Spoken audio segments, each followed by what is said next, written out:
Magandang gabi muli mga minamahal na mga kapatid, mga kababayan at mga kaibigan na laging sumusubaybay sa ating programa dito sa radyo, ang Tinig ng Reformasyon.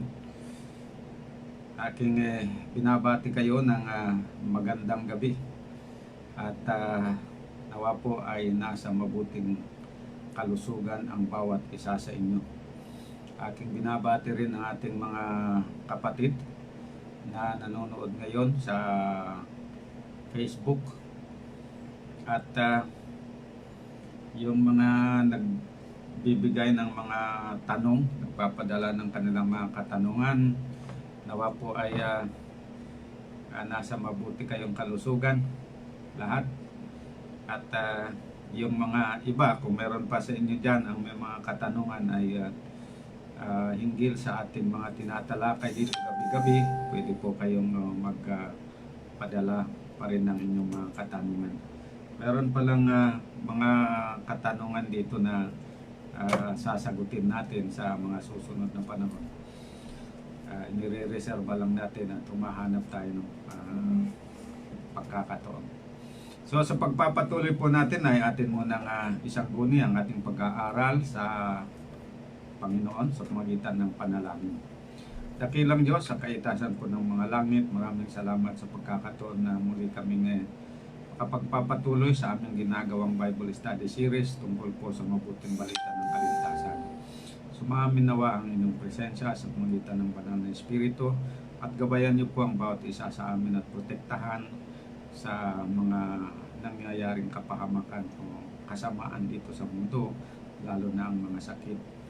At pagpalain po ang lahat na nakikinig sa aming programa tuwing gabi at pagpalain sila ng mabuting kalusugan, magandang pag-unawa at lalangin ang pananampalataya sa kanilang puso.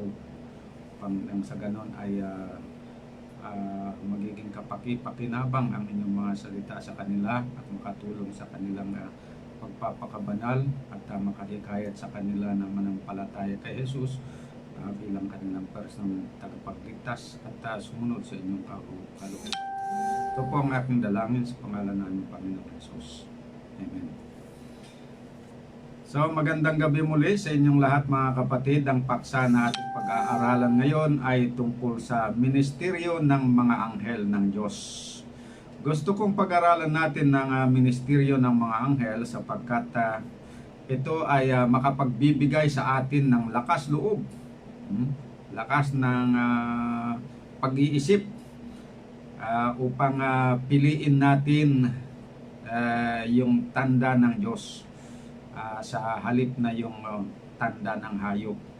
Pinag-aralan po natin sa nakalipas na meron tayong dalawang bagay na pagpipilian na haharapin natin, ang tanda ng Diyos at ang tanda po ng hayop. At siyempre, ang dapat natin na piliin ay ang tanda ng Diyos at huwag tanggapin yung tanda ng hayop. Ngayon po, kung minsan ay may mga nakakaalam na ng katotohanan pero medyo nahirapan magpasya dahil sa may mga inaalala ng mga bagay-bagay na kung minsan ang mga ito at parang pumipigil sa kanila para talagang ipursigi na tanggapin ang katotohanan. Yun ang dahilan na kagabi ay tinalakay po natin yung ilang mga katanungan at binigyan natin ng kasagutan galing sa salita ng Panginoon. Ako'y umaasa na yung mga yon ay nakatulong sa inyo para mabawasan ng mga pagdududa o kaya sana nawala na nga totally yung pagdududa para magpasya na talagang na tanggapin ang katotohanan. At ito ngayon, yung paksa natin na tatalakayin, ang layunin nito ay magbigay ng karagdagan na lakas loob, encouragement, upang ipursige natin na piliin ang tanda ng Diyos sa kabila ng banta ng magkasanib na puwersa ng simbahan at estado na usigin at ipapatay ang mga hindi sasamba sa hayop at hindi tatanggap ng kanyang tanda. Nabanggit ko po kahapon na ako po ay natutuwa sapagkat nalaman ko na ilan sa mga nakikinig sa pag-aaral natin gabi-gabi ay naliwanagan tungkol sa issue ng tanda ng hayop at ng tanda ng Diyos.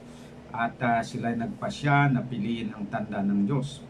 Nabanggit ko rin na sa inyo na kung ang gusto natin ay ang tanda ng Diyos, ay huwag na nating patagalin pa, kundi magpasya na tayo ngayon na at simulan na natin na ipangilin ang araw ng Sabat ng Panginoon. Subalit idiniin ko rin yung katotohanan na kailangan na sumampalataya tayo sa Ebanghelyo at tanggapin si Jesus na ating personal na tagapagligtas at magsisi sa ating mga kasalanan at magpabautismo sa tubig. Okay? At umanib sa tunay na iglesia dahil dito po tayo masasanay. Dito tayo masasanay sa pagsasagawa ng kalooban ng Panginoon upang pagdating po ng crisis sa hinaharap na pinag-uusapan natin na kung saan ay may mga mangyayari na pag-uusig, ay nasanay na tayo doon sa paggawa ng kalooban ng Diyos. Kaya mas madali na lang natin na panghawakan. Ayan. Sa ganon po, kapag tayo po ay umanib sa tunay na iglesia, pagkatapos na tayo nanampalataya, nakapagsisi, nabautismuhan, makokompleto po ang proseso ng ating pagkakupkup bilang mga anak ng Diyos. At tayo ay pagkalooban ng karapatan na matawag ng mga anak ng Diyos. Sa ganon ay magiging makabuluhan ang ating pangingilin ng araw ng Sabat. Dahil kung tayo ay mangilin ng araw ng Sabat, subalit hindi naman tayo sumampalataya kay Jesus, tulad ng mga parisyo, mga Hudyo nung araw, na tinanggap nila ang katotohanan sa 10 utos at saka sa araw ng Sabat, pero tinanggihan nila si Jesus bilang tagapagligtas nila. So magiging walang kabuluhan yung kanilang pangingilin ng araw ng Sabat. Dahil ang magbibigay actually ng meaning doon sa ating Sabbath keeping ay ang ating pakikipagrelasyon doon kay Kristo. Ayan. Pero kung naayos na yung relasyon natin kay Kristo, magiging makabuluhan na yung ating pangingilin ng araw ng Sabat. Ayan po ang mangyayari. At yung magiging yung pangingilin natin ng araw ng Sabat bilang tanda ng ating pananampalataya at pagsuko sa kanyang kapangyarihan ay magiging makabuluhan na talaga, magiging tanda na talaga dahil tayo po ay magiging ganap na anak ng Diyos. Sabi nga ng John chapter 1 verse 12, tatapwat ang lahat ng sa kanya ay nagsisitanggap ay pinagkalooban niya sila ng karapatang maging mga anak ng Diyos. Sa makatuwid bagay, ang mga nagsisisampalataya sa kanyang pangalan. Yan po mga kapatid. At kapag tayo po ay naging mga anak ng Diyos dahil sa ating pananampalataya, tayo po ay tagapagmana ng Diyos at tagapagmana ng buhay na walang hanggan. Ito naman po ang mababasa natin sa Galatians 4 verse 6 to 7. At sapagkat kayo mga anak ay siguro sinugo ng Diyos ang espiritu ng kanyang anak sa ating mga puso na sumisigaw, Aba, Ama. At ano pat hindi ka naalipin kundi anak. At kung anak ay tagapagmana ka nga sa pamamagitan ng Diyos. So maliban sa ating pagiging tagapagmana ng kaharian ng Diyos, at ng kaligtasan kapag tayo ay nanampalataya, nagsisi na, nabautismuhan at nagiging kaanib na doon sa kanyang iglesia. Maliban doon ay paglilingkuran pa tayo ng mga anghel ng Diyos. Tayo ay magiging object ng ministeryo ng mga anghel. Yan. Ibig sabihin na ang mga anghel ng Diyos na hindi nakaranas na mahulog sa kasalanan ay uutusan ng Diyos na tayo kanilang paglilingkuran. Ibig sabihin na bibigyan tayo sa sangbahayan ng Diyos ng special treatment bilang mga anak ng Diyos. Pero mo yun, yung mga anghel pa ang maglilingkod sa tao. Sa halip na tayo ang maglingkod sa kanila, tayo pa ang paglilingkuran. Ayan. So, yan po ay mababasa natin sa Hebrews chapter 1 verse 14. Basahin po natin. Simulan natin sa verse 13. Ngunit kanino sa mga anghel sinabi niya kailanman, lumuklok ka sa aking kanan hanggang sa ang iyong mga kaaway ay gawin kong tungtungan ng iyong mga paa. Hindi baga silang lahat ay mga espiritong tagapaglingkod na mga sinugo upang magsipaglingkod sa kapakinabangan ng mga mamana ng kaligtasan? Ayun. So, itong mga anghel ng Panginoon, tinawag silang mga espiritong tagapaglingkod. Ayan. Na sinugo ng Panginoon upang magsipaglingkod sa kapakinabangan ng mga mamana ng kaligtasan. So yan po ang isang bintahe natin o advantage natin kapag pinili po natin yung tanda ng Diyos. Ibig sabihin, pinili natin na magpasakop sa kapangyarihan ng Diyos at hindi sa kapangyarihan ng hayop. Yan.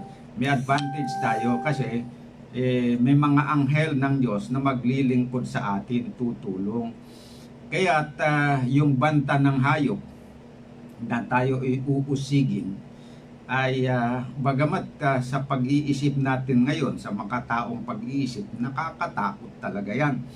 Pero with the help of the holy angels, ay malalampasan natin na matagumpay yan. Yan.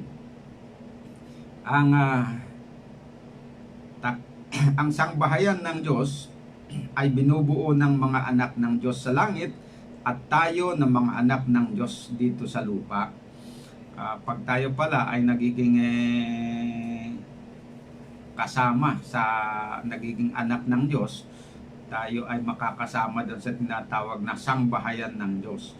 Yung palang sangbahayan niya ay binubuo ng mga nasa langit at saka nandito sa lupa. Okay. Sabi dito sa Ephesians 3 verse 14 and 15, for this cause I bow my knees unto the Father of our Lord Jesus Christ, of whom the whole family in heaven and earth is named. So binanggit dito yung whole family is made up of those in heaven and on earth. Yan. Sa Tagalog, dahil dito iniluluhod ko ang aking mga tuhod sa Ama ng ating Panginoong Hesukristo, sa Kanya ay pinangalanan ang bawat angkan sa langit at sa lupa. Sabi naman dito, bawat angkan. Mas maganda yung sa English medyo hindi nakuha yung tamang translation dito sa Tagalog. Ang sabi dito is, of whom the whole family in heaven and on earth is named. Yung family dito na binabanggit, yung family ng Panginoon, yung sangbahayan ng Panginoon. So, ang mga member ng family of God sa langit ay ang mga anghel na tinawag din na mga anak ng Diyos. Sila ang unang nilalang ng Diyos bago lalangin ang lupa at ang tao. At nang lalangin ng Diyos ang mundo natin, ay itong mga anghel na unang nilalang nagsihiyawan ng kagalakan. Ito ang mababasa natin doon sa Job 38 verse 4 to 7. Saan ka nandoon nang ilagay ko ang mga patibayan ng lupa? Ito, sabi ng Panginoon kay Job, ipahayag mo kung mayroon kang unawa. Sinong naglagay ng mga sukat niyaon kung iyong nalalaman? O sinong nagunat ng panukat diyan? Verse 6, sa ano nalagay ang kanyang mga patibayan? O sinong naglagay ng batong panulok niyaon? Verse 7, nang magsiawit na magkakasama ang mga bituin pang umaga at ng lahat ng mga anak ng Diyos ay naghihiyawan sa kagalakan. Yan. Ito ay kinukwento ng Panginoon noon. Nung lalangin niya ang lupa, ilagay na ang panulok ng lupa, sabi niya, ang mga anak ng Diyos ay nagsihiyawan. Sino yung mga anak ng Diyos na tinutukoy doon? Yung mga anghel sa langit. Yan. Mga anak ng Diyos din yan by creation. So, ang mga anghel ng Diyos ay hindi makasarili, no? Sila ay nagagalak na maglingkod sa atin na mga tao kahit pa tayo ay nahulog na sa kasalanan. Noong si Jacob ay tumakas dahil gusto siyang patayin ng kanyang kapatid na si Esau, dahil dinaya naman kasi nitong si Esau din siya at inagaw yung kanyang birthright, kaya nagalit siyempre si Esau. Siya ngayon ay tumakas. Nung siya po ay tumakas, dumating siya doon sa Bethel, tapos nagpahinga, natulog. Ngayon, binigyan ng Diyos siya ng pangitain at doon ay pinakita kay Jacob na ang mga anghel ay akyat panaog dito sa lupa upang paglingkuran ang mga anak ng Diyos.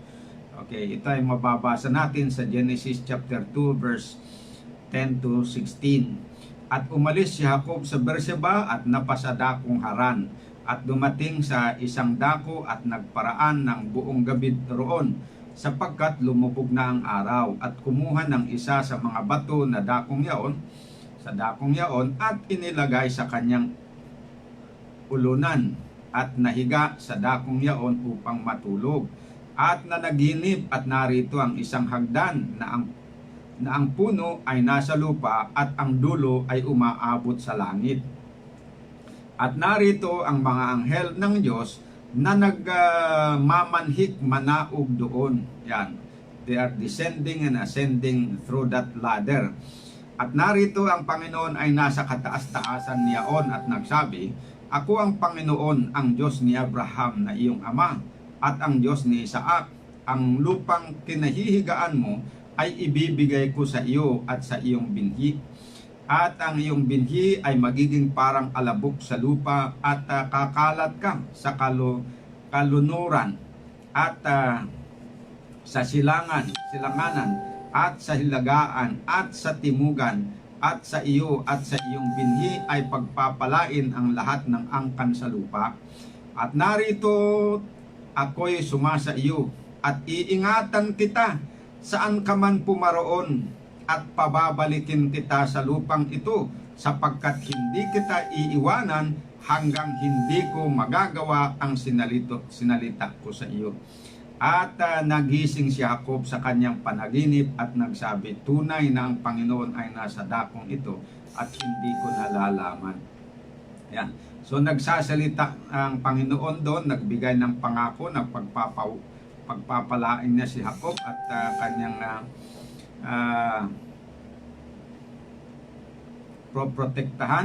proteksyonan at pagpapalain. At nakita na nga yung mga anghel, dayon yung sugo ng Panginoon na pamanhik panaog doon sa ladder galing langit patungo dito sa lupa.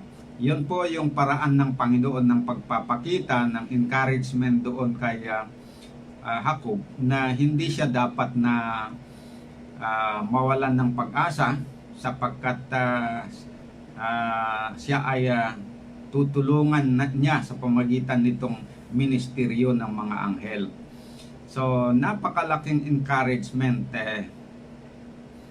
ang pangitain na ito kay Jacob, sapagkat ito ang nagbigay sa kanya ng assurance na ang Diyos ay hindi nagpapabaya sa kanya. Kanyang sinusugo ang kanyang mga anghel upang tulungan ang kanyang mga anak dito sa lupa. Kaya dapat maging encouragement din ito sa atin mga kapatid na anumang pagsubok at kahirapan ang pinagdadaanan natin, ang Diyos ay hindi nagpapabaya sa atin at kanyang sinusugo ang kanyang mga anghel upang siguraduhin na tayo ay ligtas sa mga panganib at ang ating mga pangangailangan ay maibibigay. Kasi yung mga panukala ng Diyos, yung mga tulong na gagawin niya, ay ginagawa ngayon sa pamagitan nitong mga anghel. Sila po yung mga sinusugo niya. Halimbawa, sabi niya, nangangailangan itong tao na ito ng tulong. Suguin niya ang isang anghel, puntahan mo, tulungan mo yon. Doon sa Amerika, may nangangailangan doon, suguan niya ang anghel. Sige, tulungan mo yon. Ganon po yan ang ginagawa ng Panginoon. Ganon ka-importante yung gawain o ministeryo ng mga anghel para sa atin na mga anak ng Diyos dito sa lupa.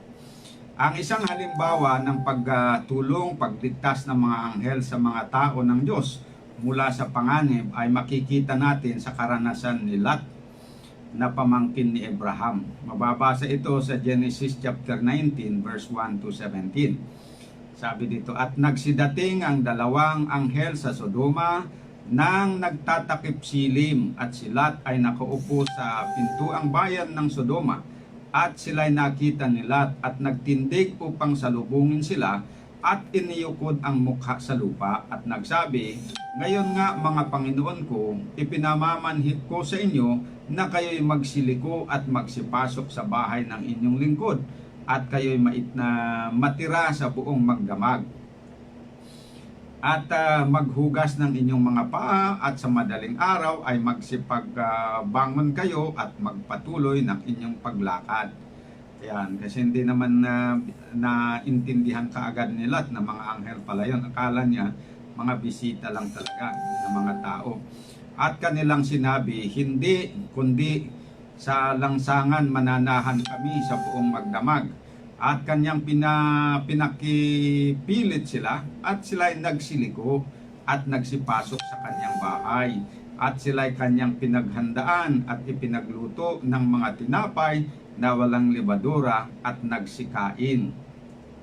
Sa verse 12, at sinabi ng lalaki kay Lot, itong anghel na ito, mayroon ka paritong kamag-anak, ang iyong mga manugang at ang iyong mga anak na lalaki at babae at ang lahat ng inyong tinatangkilik sa bayan ay ipaalis mo sa dakong ito, sapagkat aming lilipulin ang dakong ito dahil sa napakalakas ang kanilang sigaw sa harap ng Panginoon, at kami ay sinugo ng Panginoon upang aming lipulin. At si Lot ay lumabas at ipinagsabihan niya ang kanyang mga manugang na nag-asawa sa kanyang mga anak na babae, at sinabi, magtindig kayo, magsialis kayo sa dakong ito, sapagkat gugunawin ng Panginoon ang bayan. Datapwat ang akala ng kanyang mga manugang ay nagbibiro siya. At ng umaga ay pinagmadali ng mga anghel si Lot na sinabi, magbangon ka, ipagsama mo ang iyong asawa at ang iyong dalawang anak na babae na narito, baka pati ikaw ay madamay sa parusa sa bayan. Verse 16, datapwat siya ay nagluluwat, nag-aatubili, at hinawakan ng mga lalaki ang kanyang kamay at ang kamay ng kanyang asawa at ang kamay ng kanyang dalawang anak na babae. So parang yung dalawang anghel, tig-isang tao ang hinawakan niya. So tamang-tama, apat lang ang na dadala nila, tig-dalawang tao ang bit-bit nila. At siya ay kanilang inilabas at siya ay kanilang inilagay sa labas ng bayan. At nangyari na nang sila'y mailabas na nila, ay sinabi, itakas mo ang iyong buhay, huwag kang lumingon o huminto man sa buong kapatagan. Tumakas ka hanggang sa bundok, baka ikaw ay mamatay. So nakita natin dito na nakatulong malaki ang ministeryo ng dalawang anghel na ito kay Lot. Na kung hindi pa dahil sa tulong nila, ang kanyang mga anak ay sila at mga anak nila ay natupok, sigurado sila doon sa Sodom and Gomorrah kasama yung mga masasama doon. Kaya ganun po ang kamahalaga ang ministeryo nitong mga anghel sa buhay natin dito sa lupa. At si David, naranasan din niya yung paglilingkod ng mga anghel sa kanya. So makailang beses na siya din po ay iniligtas ng mga anghel mula sa panganib. Dito sa Psalms 34 verse 47, babasahin natin, aking hinanap ang Panginoon at sinagot niya ako at iniligtas niya ako sa lahat ng aking mga katakutan. Sila ay nagsitingin sa kanya at nangaliwanagan at ang kanilang mukha ay hindi malilito kailanman. Itong abang tao'y dumaing at dininig siya ng Panginoon at iniligtas siya sa lahat niyang mga kabagabagan. Yun palang pagligtas ng Panginoon sa kay David sa mga kabagabagan ay sa pamamagitan ng mga anghel. Kaya dito sa verse 7 sabi, ang anghel ng Panginoon ay humahantong sa buong palibot ng nangatatakot sa kanya at ipinagsasanggalang sila. Sa English, the angel of the Lord encampeth around about them that fear Him and delivereth them. Yan. So, yung mga anghel ang nag-deliver o nagligtas kay David. At saka sila din yung gumagawa ng pagliligtas doon sa mga lahat na may takot sa Diyos. Si Propeta Daniel ay nakaranas din ng pagliligtas ng anghel sa kanyang buhay. Basahin po natin ang Daniel 6 verse 16 to 22. Nang magkagayoy nagutos ang hari at kanilang dinala si Daniel at inihagis siya sa yungib ng mga leon. Ang hari nga ay nagsalita at nagsabi kay Daniel, ang iyong Diyos na pinaglilingkuran mong palagi ay siyang magliligtas sa iyo. Yan sabi. At isang bato ay dinala at inalagay sa bunganga ng yungib at tinatakan ng hari ng kanyang singsing na pantatak at ng singsing na panatak ng kanyang mga mahal na tao upang walang anumang bagay ay mababago tungkol kay Daniel. Nang magkagayoy bumangon maagang-maaga ang hari at naparoon na madali sa yungib ng mga leon nung yung umaga, no? At nang siya ay lumapit sa yungib kay Daniel, siya ay sumigaw ng taghoy na tinig. Ang hari ay nagsalita at nagsabi kay Daniel, O Daniel, na lingkod ng buhay na Diyos, ang iyo bagang Diyos na iyong pinaglilingkuran palagi ay makapagliligtas sa iyo sa mga leon. Sinabi nga ni Daniel sa hari, O hari, mabuhay ka magpakailanman. Ang Diyos ko'y nagsugo ng kanyang anghel at tinikom ang mga bibig ng mga leon at hindi nila ako sinaktan. Palibhasay sa harap niya ay nasumpungan akong walang sala at gayon din sa harap mo, O hari, wala akong ginawang kasalanan. So nakita po natin ito, very dramatic itong pangyayari kasi yung mga mababangis na leon doon sa yungib talaga namang handang kainin ang anumang tao na idadalhin doon. Pero ayon kay Daniel, nagpadala ang Panginoon ng anghel at tinikom ang mga bibig ng mga leon kaya hindi siya sinaktan.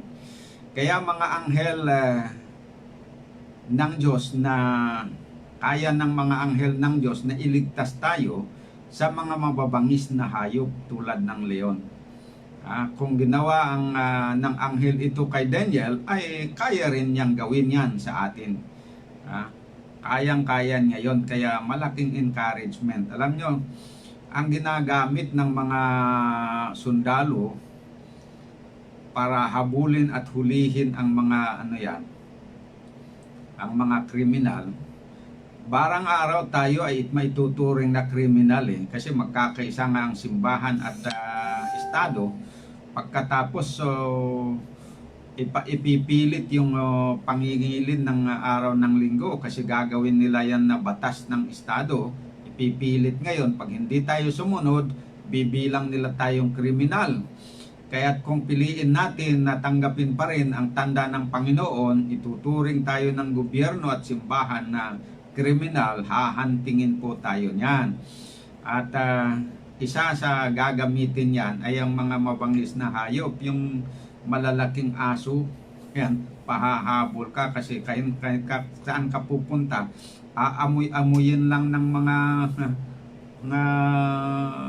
aso yung dinaanan mo, susundan niya kung saan ka tago. Tapos pakakagat ka. Pero dito, encouragement ito sa atin na kung tayo po ay nasa Panginoon at tayo tapat, ang natulad ni Daniel, poproteksyonan tayo ng mga anghel. Kaya nila yan na tikumin ang bibig ng mga aso na yan, kung ano pang mga asong mabagsik ang gagamitin nila. Nakita ko yung ginagamit ng mga military, yung malaking aso na minsan nakikita sa airport na yung bagang ipapaamoy nila doon yung mga bagahe in case na merong mga shabu o na drugs yan na pinagbabawal. Malakas pa lang pang-amoy nila doon. Pero kapag sila nagbigyan sila ng hudyat na kagatin, ay talagang sasakmalin ka pero ang Panginoon sa pamamagitan ng kanyang mga anghel, kaya niyang iligtas tayo dito. At alam nyo, itong hindi lang si Propeta Daniel ang nakaranas dito pati si Propeta Elisha nakaranas din ng pagliligtas ng mga anghel ng Diyos sa kanyang buhay. Basahin natin ito sa 2 Kings chapter 6 verse 15 to 20. At nang ang lingkod ng lalaki ng Diyos ay magbangong maaga at maglabas, narito isang hukbo na may mga kabayo at mga karo ay nakalibot sa bayan. At ang kanilang lingkod ay nagsabi sa kanya, sa aba natin, Panginoon ko, paano ang ating gagawin? Ito yung alipin ni Elisha ang nagsabi ng ganon. Kawawa tayo. Anong gagawin natin ngayon? Napalibutan tayo ng mga sundalo. Ito, sundalo ng mga Syria. At ano ang sagot ni Elisha? Verse 16, at siya ay sumagot, huwag kang matakot sapagkat ang sumasa atin ay higit kaysa sumasa kanila. Verse 17, at si Elisha ay nanalangin at nagsabi, idinadalangin ko sa iyo, Panginoon, na idilat ang kaniyang mga mata nitong alipin niya, upang siya ay makakita, at idinilat ng Panginoon ang mga mata ng binata, at siya ay nakakita, at narito ang bundok ay puno ng mga kabayo at ng mga karo ng apoy sa palibot ni Eliseo. At nang kanilang lusungin siya, ay nanalangin si Elisha sa Panginoon at nagsabi, idinadalangin ko sa iyo na bulagin mo ang bayang ito, yung mga sundalo ng Syria na nakapalibot doon na gustong humuli sa kanya. Sabi ni Elisha, bulagin mo sila. At kanyang binulag sila ayon sa salita ni Eliseo. At sinabi ni Eliseo sa kanila, hindi ito ang daan o ang bayan man. Sumunod kayo sa akin at dadalhin ko kayo sa lalaki na inyong hinahanap. At kanyang pinatnubayan sila hanggang sa Samaria. At nangyari nang sila'y nagsidating sa Samaria, na sinabi ni Eliseo, Panginoon, idilat mo ang mga mata ng mga lalaking ito upang sila'y makakita. At idinilat ng Panginoon ang kanilang mga mata at sila'y kakakita, at narito sila'y nasa gitna ng Samaria. Na pinalibot doon na ay doon para sakutan ng mga sundalo sa Samaria. So yun. So ano ang napakagandang leksyon ito mga kapatid, itong nangyari. Yung bansa ng Syria nagpasya na hulihin nila itong si Elisha at papatayin. Kasi nalaman nila na Kaya pala sila natatalo sa digmaan, pakikidigma sa Israel, ay sapagkat itong si Elisha, pag merong panukala na may ambush na ganyan, halimbawa, ay siya ang magsasabi doon sa mga sundalo, huwag kayong dadaan dito dahil maaambus kayo. So hindi magtatagumpay yung plano ng mga kaaway sa Israel. Ngayon, galit sila, gusto nila na papatayin itong si Elisha, pinadala yung maraming sundalo, pinalibutan, pero hindi naman sila nagtagumpay. So, alalahanin natin na sa panahon ng crisis dito, sa pagpipilit ng tanda ng hayop, gagamitin ng simbahan ang estado para parusahan ang mga hindi susunod. So magagamit yan ang mga sundalo, pero huwag tayong dapat matakot kasi ang nangyayari dito, maraming matatakot, gusto nilang iligtas ang sarili nila para lamang hindi ba mapahirapan, hindi mahuli o hindi uusigin ng gobyerno. Parang they are ready to compromise yung kanilang pananampalataya. Hindi tayo pala dapat matakot doon. Magtiwala lang tayo sa Panginoon, mga kapatid. Kahit pa ito, si Elijah, ang gusto nilang hulihin, hindi man nila na kayang nahuli kahit maraming sundalo ang pumunta doon. Bakit? Ang Panginoon gumawa ng paraan at doon pala, sabi ni Elisha, mas madami yung mga anghel na sundalo ng Panginoon na sinugo ng Panginoon na magprotekta sa kanya kaysa yung mga sinugo ng kaaway. So ito, very good na karanasan ito. Ito, mararanasan din natin yan. Kung ginawa ito ng Panginoon kay Elisha, gagawin din niya ito sa atin. Sa panahon po na tayo ay manganganib, hahabulin ng mga sundalo. Sa ngayon, high-tech ang kanilang gagawin kasi may satellite. Kahit saan ka magtago, madidetect na nila yon. Kaya, nandun sila sa lugar na yon. Doon nyo puntahan. Pero kahit pagaano ka high-tech, mas high-tech naman ang ang mga instrumento ng mga anghel ng Panginoon. Kagaya nito, kaya nilang bulagin sila. Pupuntahan, nandito, sasabihin, dito yung yungib, dito siya nagpupunta, bubulagin ngayon ng anghel, pagkatapos dadaan sila doon sa ibang daanan na hindi papunta doon sa ating pinagtataguan. Kaya hindi tayo dapat matakot doon sa banta ng estado, banta ng hayop, banta ng Amerika, na tayo po ay uusigin. Ang Panginoon ay gagawa ng paraan na tayo po ay ma-preserve ang ating buhay.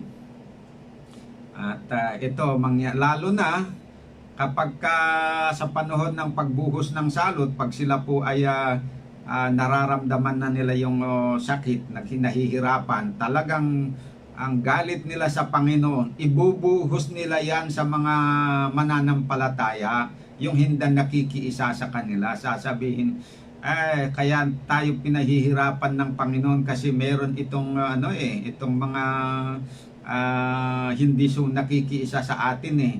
Kung sana sila makiisa sa atin, di papaboran tayo ng Panginoon. Yun na naman ang ipapasok ng kaaway sa kanilang isipan. So, pagbubuntunan yan nila ng galit, itong mga hindi nangingilin sa araw ng linggo, kundi nangingilin sa araw ng Sabat. Kaya ang gusto nila, nalipulin sila. Pero ang Panginoon po ay gagawa ng paraan na proteksyonan niya. Wala pong mamamatay na anak ng Diyos na tapat doon sa panahon ng pagbuhos ng 7 salot, dahil po protektahan po yan ng Panginoon. Ayan. At ito pa rin ang isang karanasan din ito ni Elijah. Si Elijah naman, kanina si Elisha, ngayon naman si Elijah. By the way, itong si Elisha, estudyante ito ni Elijah. Mas nauna si Elijah kaysa si Eliza. Eliseo. Si Elias, mas nauna yan. Bali siya ang nagturo dito kay Eliseo. 1 Kings chapter 19 verse 4 to 8. Ito naman ang karanasan niya. Ngunit siya'y lumakad ng paglalakbay na isang araw sa ilang at naparoon at umupo sa ilalim ng isang punong kahoy na inebro at siya'y humiling sa ganang kanya na siya'y mamatay sana at nagsabi, sukat na, tama na ngayon. O Panginoon, kunin mo ang aking buhay sapagkat hindi ako mabuti kaysa aking mga magulang. Medyo discouraged si Elijah sa panahon na ito, kasi pinaghahanting siya, napapatayin. At siya ay nahiga at natulog sa ilalim ng punong kahoy na inebro. At narito, kinalabit siya ng isang anghel at sinabi sa kanya, ikaw ay gumising at kumain. At siya ay tumingin at narito na sa kanyang ulunan ang isang munting tinapay na luto sa baga at isang sarong tubig. At siya ay kumain at uminom at nahiga uli. Ayan mga kapatid, napakabait ng mga anghel ng Panginoon na tapat silang naglilingkod dito sa mga anak ng Diyos. So ganun din sa panahon mga kapatid, kung tayo po ay tapat sa Panginoon at ang piliin natin yung tanda ng Diyos. Sa panahon ng kapighatian, sa panahon ng malaking problema sa pitong salot, kung sa panahon na ang mga tao ay nahihirapan na sa gutom at uhaw, dahil wala silang mainom at magandang tubig, wala silang makain, ang mga anghel ng Diyos ang mag-provide po sa pagkain natin. Kaya gaya niya ni Elijah na ito, nung siya tumakbo, wala naman siyang baon. Pagdating niya doon, siya gutom, natulog na lang. Yung anghel ng Panginoon, ginising pa siya. Tapos sabi, gising ka. Nung gumising, sabi kumain ka. May pagkain na doon, may tubig at tinapay. Yan. So yan po ang mangyayari. Yon ang protection ng Panginoon. Ang importante, maging tapat tayo. Kagaya po ni Daniel, sabi niya, sinugo ng Panginoon ang anghel niya, tinikom ang bibig nitong mga leon sapagkat hindi naman totoo na ako'y nagkasala. Wala talaga akong kasalanan, pinaratangan lang ako. So ganun din, kapag tayo po ay masunurin sa kautusan ng Diyos, paratangan man tayo na isang kriminal, walang problema yun. Ililigtas ng Panginoon tayo. Dumating man ng taggutom, kung tayo pa'y nakatakbo o tayo nasa prisuhan, hindi man tayo susuplayan ng pagkain, ang anghel ng Panginoon pwedeng magbigay ng pagkain sa atin, tulad nitong ginawa niya kay Elijah. At huwag natin asahan nakakain tayo ng 3 times a day. Alam nyo, ang pagpapakain nitong anghel kay Elijah, hindi 3 times a day. Kasi yung pagkain na ihahain niyang ibibigay, alam nyo, napakasustansya pala yung pagkain na ibibigay ng anghel. Na pagkainin mo, hindi lang pang 4 hours, tapos magugutom ka, manghihina ka na. Subukan mo na hindi kumain ng isang araw. Pagkahapon talagang gutom na gutom ka, makakaranas ka ng panghihina ng katawan mo. Pero pagpakainin tayo ng anghel, alam nyo, makasustener ng isang kainan lang, makasustener ng maraming araw. Basahin ko sa inyo, tuloy natin sa verse 7, diba, sa verse 6 sabi doon, at siya kumain at uminom at nahiga uli. Tapos sa verse 7, at ang anghel ng Panginoon ay nagbalik sa ikalawa. Minsan lang siya pinakain sa isang araw, Tapos sa ikalawa, ay hindi natin alam kung ilang araw bago lumipas bago bumalik sa ikalawang beses. At kinalabit siya at sinabi, ikaw ay bumangon at kumain, sapagkat ang paglalakbay ay totoong malayo sa ganang iyo. Sabi niya, bumangon ka, kumain ka uli, dahil malayo pa yung lalakbayin mo. Okay? Tuloy natin.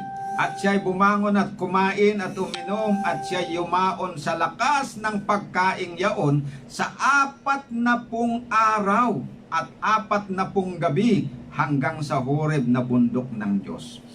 Pero mo yan yung binigay na pagkain, isang beses lang na kumain, pero nagbigay sa kanya ng sapat na lakas para makasustain siya sa loob ng 40 days and 40 nights. Nakakita kayo ng pagkain na ganyan. Kaya hindi natin problemahin yung pagkain kahit na kung sa panahon ng kabagabagan, wag nating asahan na pakainin tayo ng anghel ng Panginoon 3 times a day. Kaya niyang pakainin tayo ng pagkain once in every 40 days. Pero pakainin ka lang minsan na kumain tapos 40 days yan na makakayanan mo. Kaya pala iniisip ko itong si Moses noong pumunta doon sa bundok, 40 days and 40 nights siya doon, hindi kumain, hindi uminom, dahil wala naman siyang makain doon, wala naman siyang mainom doon. Pero nakasustain naman. Saan nanggaling yung lakas niya? Panginoon ang nagbigay. Eto si Elijah, 40 days and 40 nights din, pero nasustainer siya ng isang kainan lang na sinupply ng anghel. Kaya yan po ang malaking encouragement sa atin. Kaya huwag tayong matakot na tanggihan ang tanda ng hayop at tanggapin ang tanda ng Diyos. Si Jesus ay nakaranas din ng paglilingkod ng mga anghel sa kanya nung siya nandito sa lupa. At ayon dito sa karanasan niya sa Matthew chapter 4 verse 11, ito po yung time na siya po ay pumunta doon sa ilang. Pagkatapos ay hindi siya kumain ng 40 days and 40 nights din. At pagkatapos nun, dumating itong si Satanas para tuksoin siya. After na hindi nagtagumpay yung si Satanas na mahikayat siya na magkasala, iniwanan na niya si Jesus. Nung iniwanan na ng diablo si Jesus, dilupay-pay na si Jesus, nahirapan na kasi hindi na nga siya kumain ng 40 days, 40 nights. Ang ginawa ng anghel, dumating naman at pinaglingkuran siya. Matthew 4 verse 11 sabi, nang magkagayoy, iniwan siya ng diablo at narito nagsidating ang mga anghel at siya ay pinaglingkuran. So hindi lang isang anghel, mga anghel ang pumunta doon. Anong uri ng paglilingkod, hindi na inelaborate ni Matthew. Siguro binigyan siya ng pagkain, binigyan siya ng inumin, o kaya anuman, inalalayan siya hanggang siya po ay lumakas. Yan. So yan po, anumang kahirapan ang mangyayari sa atin sa panahon po ng kagipitan, ang Diyos hindi magpapabaya at ang mga anghel nandyan lang nakamasid. Pero tandaan natin, meron silang sila ay nagte-take action lang at the right time. Tignan nyo during nung nagfa-fasting siya, 40 days and 40 nights si Jesus, walang record na tinulungan siya ng mga anghel. At nung siya po ay nakikipagbaka dito sa diablo, doon sa pagpanunukso sa kanya, hindi naman nag-interfere itong mga anghel sa kanya. Pero nung natapos yon ay di tinulungan siya. Ibig sabihin, may mga pagkakataon na itong mga anghel, kung kaya pa natin o hindi doon, hindi sila papasok, hindi basta-basta sumusuong na tutulong sa atin. So hindi yung halimbawa nagkasakit ka lang ng maliit lang na headache, kaya mo naman namang mawala yan, uminom ka lang ng maraming tubig, ay hindi na kailangan na bigyan ka pa ng special attention doon. Pero sa panahon talaga ng kagipitan, ay yan, ready sila na talagang tutulungan ka. Sabi nga, man's extremities are God's opportunities. Yan. Dito rin sa nung naghihirap siya doon sa Gethsemane, halos sumurrender na yung kanyang human nature at tinulungan din siya ng mga anghel. Dito sa Luke chapter 22 verse 41 to 43. At siya ay humiwalay sa kanila na may agwat na isang itsang bato, at siya ay nanikluhod at nanalangin na sinasabi, Ama, kung ibig mo, ilayo mo sa akin ang sarong ito. Gayon may huwag mangyari ang aking kalooban, kundi ang iyo. At napakita sa kanya ang isang anghel na mula sa langit na nagpalakas sa kanya. Kasi tandaan ninyo, kung babasahin po ninyo yung account doon, doon sa Gethsemane, talagang sabi niya, hirap daw siya. Tapos yung kanyang pawis pinawisan siya ng dugo. Ayan. Matindi yung kanyang pinagdaanan na paghihirap doon. Ngayon, almost na talagang susurrender ang kanyang human nature. So at that point in time, tinulungan siya ng mga anghel, pinalakas siya para makayanan niya yung ganun, yung bigat, kasi siya ang pumasaan sa bigat ng kasalanan ng lahat ng mga tao. Ayan. At hindi lang yon, kahit pa sa kanyang resurrection, nakatulong din yung anghel, nakapaglingkod din ang anghel sa kanya. Kaya sa Matthew 28 verse 2 to 4, mababasa natin, at narito lumindol ng malakas, sapagkat bumaba mula sa langit ang isang anghel ng Panginoon, at naparoon at iginulong ang bato at nakaupo sa ibabaw nito. At ang kanyang anyo ay tulad sa kidlat, at ang kanyang pananamit ay maputing parang nyebe. At sa takot sa kanya ay nagsipanginig ang mga bantay, at nangaging tulad sa mga taong patay. Nawalan sila ng malay nung nakita nila itong anghel na bumaba, Tapos iginulong yung bato na nandun sa harapan ng sa bunganga ng pinaglibingan kay Jesus. At sumagot ang anghel at sinabi sa mga babae, huwag kayong mga takot, sapagkat nalalaman ko na inyong hinahanap si Jesus na ipinako sa krus. Siya ay wala rito, sapagkat siya nagbangon ayon sa sinabi niya. Magsiparito kayo, tingnan ninyo ang dakong kinalagyan ng Panginoon. Ayan.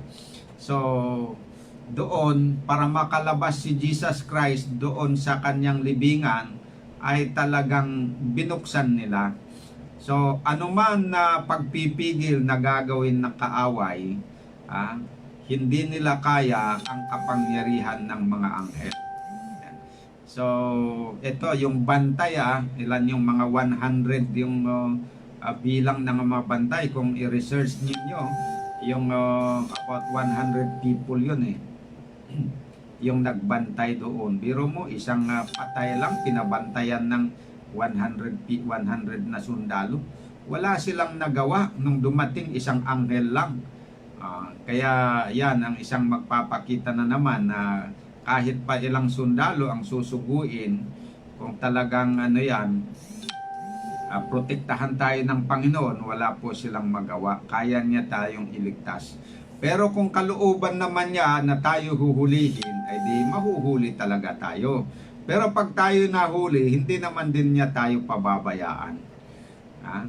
Di rin tayo pababayaan niya ng Panginoon. Basta hindi tayo papatayin, yan ang sigurado. Dahil sa panahon po ng panahon ng 7 plagues, hindi papayagan ng Panginoon na may mamamatay na kanyang anak. Pero prior to that one, prior to the close of probation, meron pang mga papayagan ng Panginoon na mga anak niya na mamatay. Kagaya ng nangyari kina Pablo, di ba? Inusik sila, pinatay, o pinayagan ng Panginoon yan. Pero sigurado na tinulungan din sila, pinalakas. At yung mga kahit yung susunugin yung mga martir, tinulungan din yan ng Panginoon sila para maka-endure sila doon sa ganun na paghihirap. Kahit susunugin sila, kung ano naman, gumawa ang Panginoon ng paraan na kahit nasusunog, i-shut down niya yung yung tawag dito, yung nerve connection ng katawan ng tao para hindi niya ma-feel ba yung sakit. Matandaan nyo yung yung kwento dito sa mga may sakit ng leprosy. Pag tinamaan yung leprosy pala yun, at na yung mga nerves doon ay nangamatay. Kahit na sugatin mo, hindi man nila nararamdaman. Kahit na pagsusugatin mo pa sila. Ayan. Ang nabasa ko na karanasan ng mga matindi na may sakit na leprosy. So, kung pwedeng gagawin ng Panginoon yan, gagawin niya. So, akala siguro ng mga tao na sila ay matinding paghihirap ang dinaanan nila, but hindi nila alam na ang Panginoon ay nagprinotektahan niya sila. Kaya nga, ang pinagtataka nitong mga eyewitness doon sa mga sinusunog ng mga Kristiyano nung araw, kahit sila sinusunog, pero lumiliyab na yung apoy, umaawit pa rin sila. Yung memorize nila na awit na Christian songs. Bakit nila nagagawa yun? That is because the power of God is working in their life. Ayan. So kahit na mawalan man sila ng hininga, mamatay, mapayapa pa rin ang kanilang buhay. They still have the hope that they will be resurrected. Ayan. So hindi tayo dapat pala na matakot. At hindi lang si Kristo ang nakaranas nitong ministeryo ng mga anghel, maging si Pedro. Sabi dito, Acts chapter 5 verse 17 to 20, datapwat nagtindig ang dakilang saserdote at ang lahat ng kasama niya na siyang sekta ng mga Sadusyo, at sila'y nangapuspos ng kainggitan, at kanilang sinunggaban ang mga apostol, at kanilang inilagay sila sa bilangguang bayan. Datapwat ng gabi na ay pinuksan ng isang anghel ng Panginoon ang mga pintuan ng bilangguan, at sila'y inilabas at sinabi, magsihayo kayo at magsitayo kayo sa templo, at sabihin ninyo sa mga bayan ang lahat ng mga salita ng buhay na ito. So, ano po ang nangyari? Ang anghel, kahit dekadena pa yung paa, kasi yung mga bilanggo noon, tinakadenahan yung paa tapos dekadena pa yung yung prisuhan. Tapos may bantay pa doon sa labas na nagbabantay. Pero kayang-kaya yan ng kapangyarihan ng anghel na buksan. Kahit walang susi, kaya nilang buksan yan, yung kadena na yan. Puputulin na yan nila yan. Parang ano lang yan, parang pisik na o tali na malambot lang para sa kanila yan. Kaya yan ang ginawa ng anghel dito kay Pedro. Ibig sabihin na sa panahon ng kagipitan, kung tayo man ay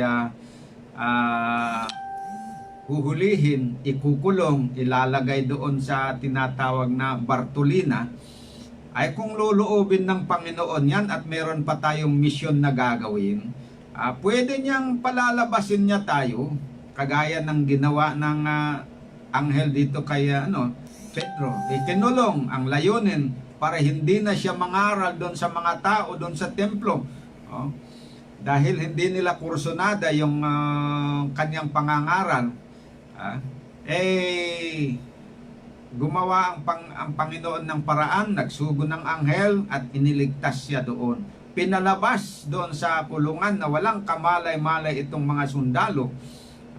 Nabulag sila kung anong ginawa ng Panginoon sa kanila, basta hindi nila namalayan nung umaga, namalayan na lang nila, wala na yung preso, wala na si Pedro doon sa loob ng presuhan, nandun na pala, may nag-report na nandun na pala sa templo, nangangaral na. Kaya nagtaka sila, anong nangyari? Di ba't kinulong natin yan? Pero bakit nandyan nagsasalita? Anghel pala ang gumawa niyan. Kaya yon ang magpapakita, wala tayo palang dapat nakatakutan. Kahit papigilin niya tayo, mapabantayan pa ng maraming sundalo, kung meron pang paggagawa ang Panginoon sa atin, madali lang yan na remedyohan niya. Kaya niyang ilabas tayo doon sa prisuhan, at kung saan tayo dapat mangaral, pwede tayong mangaral. Ayan po mga kapatid. Kaya hindi tayo dapat pala matakot talaga. Only what we need only is to exercise faith in God. Ayan po mga kapatid. Ang totoo. So actually marami pa pong magagawa ang mga anghel. Kung babasahin po natin, marami silang nagagawa in relation dito sa plano ng kaligtasan. They have a lot of functions, pero hindi po natin ito pwedeng talakayin lahat-lahat ngayon dahil oras na po. Hindi na magpapayag ang panahon para magpatuloy pa tayo. So dito ko po tatapusin mga kapatid ang ating pagtatalakay dito sa ministeryo ng mga anghel. At ako'y umaasa na nakatulong, nakabigay sa inyo ng encouragement na huwag po tayong matakot na tanggapin ang tanda ng Panginoon. Piliin po natin na yung tanda ng Panginoon ating tatanggapin, huwag po yung tanda ng hayop. Huwag po tayong matakot doon sa banta. Na hindi nang sabi doon na they will not, those who will not receive the mark of the beast will not buy or sell. Ay, hayaan mo kahit hindi tayo makabenta, hindi tayo makabili, pwede man tayong pakainin ng anghel. Binasa nga natin kanina. Kung kahit na pakainin lang tayo once a month ng isang pagkain, makasustain sa atin na isang buwan. At the end of the month, maghatid uli yung anghel, pakainin pa tayo ng minsan, tapos magbigay ng sapat na lakas to sustain us for another month. Di walang problema. Problema ba yon? Hindi pala Kaya ako'y natutuwa at nagagalak dito sa pinag-aaralan natin mga kapatid dahil may mga halimbawa hindi dapat pagdududahan dahil nangyari talaga ito. Kaya sana po maalis na sa inyo kung meron pa po doon ng may mga nag-aalinlangan, natatakot, baka mamaya bagsak ang negosyo, papaano yon, hindi na magpakain ng pamilya niya, magugutom, o ano pa man yan, papatayin, papahirapan. Ang Panginoon po yan may remedyo, hindi natin dapat katakutan. So dito ko po tatapusin at ako'y umaasa na nakatulong ito sa inyo. Tayo po ay manalangin. Dakilang Diyos, sa kaitaasan po ng mga langit, maraming salamat po sa aming pinag-aralan tungkol po sa ministeryo ng inyong mga anghel na sila po ay ever ready na tumulong po sa amin na isagawa ang inyong layunin at panukala sa aming buhay. Palakasin nawa ang loob ng mga kapatid namin na nakikinig dito sa mensahe at nakaalam na, nakarinig na ng malinaw sa ebanghelyo ng katotohanan kung ano ang dapat nilang gawin. Tulungan niyo po sila na piliin po nila na gumawa ng mabuti. Bigay nila ang kanilang sarili sa inyo at huwag matakot sa banta ng kaaway, na pahihirapan, may economic sanction o ano pa man dyan, sapagkat kayo po ay nakahanda na suplayan ang aming pangangailangan, aming inumin at pagkain sa araw-araw para kami po ay masustainer o maka-overcome, and we will go through whatever crisis will come to us successfully. Ito po ang aking dalangin sa pangalan ng aming Panginoong Yesus. Amen. So, dito po natin tatapusin. Magandang gabi po sa inyong lahat. Bukas na ulit tayo magsama-sama at ipagpatuloy ang ating pag-aaral. Magandang gabi.